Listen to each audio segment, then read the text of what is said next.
Hey guys, Studio Maker Kid here, and today I'm going to be doing the first episode of a new series where I basically tell stories about my friends and I in 3D printing.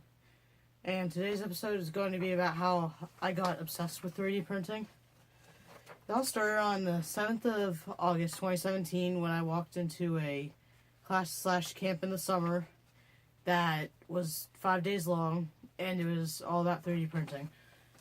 As soon as I walked in, I felt like I was at home, especially whenever I saw the printers and the makerspace that they had there.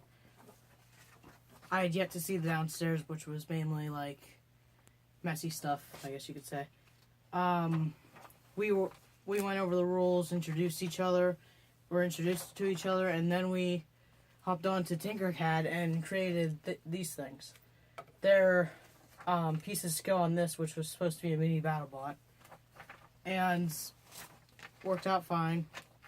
And a couple days later, we were still working on the BattleBots, and they were printing all of the parts out. So, given that everybody had finished early, instead of playing with these like magnetic tiles that they had, or playing Minecraft playing chaotic Minecraft, as it was then, I decided to watch all of the probably 12 printers. It was like 3 Modern Price Select Minis, a iMaker Start.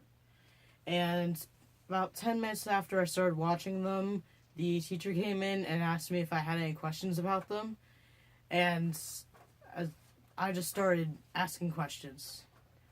And probably after about 30 minutes or more, I ended up asking how much it would cost to build one of the printers in there. He said the cheapest one in there was a iMaker Start, which started at $100. He also said that they were doing a class where we were going to build them as a group, and I was 11 at the time, but the class was only open to 13-year-olds. But since I showed a lot of interest in 3D printing, I was let into the class. So, a couple months later, I walked into the same place, and I started building my iMaker Start with probably 4 other people maximum. And it was my first printer, and the rest is history. Have an awesome day, guys. Remember, keep on making.